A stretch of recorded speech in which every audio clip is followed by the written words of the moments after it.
અને તારો ચોર પકડી તારા ચરણની અંદર હાજર કરો. પરંતુ હે નાના ભાઈ, મારે તમારી આજ્ઞાની જરૂર છે ભાઈ.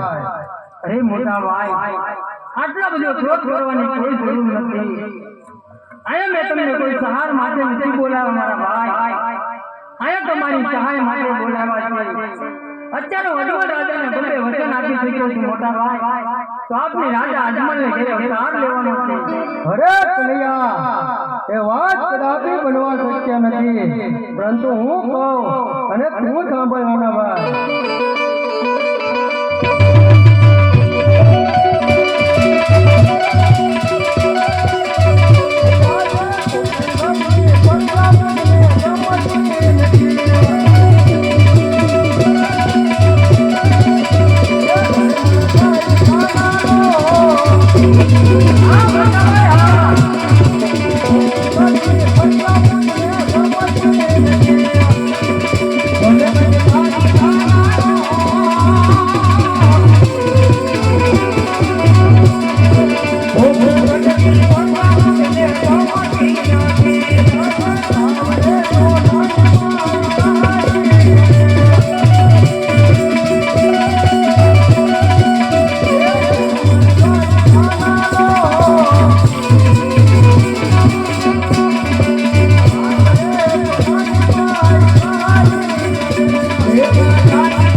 અરે મોટા ભાઈ, અત્યારે અજમલ રાજાને ઘરે અવતાર ધારણ કરવાનો સમય થઈ ગયો છે મોટા ભાઈ. તો બંને ભાઈને 5 વર્ષનું બાળક બની રાજા અજમલને ઘરે અવતાર લેવાનો. બહુ સારો નાના ભાઈ.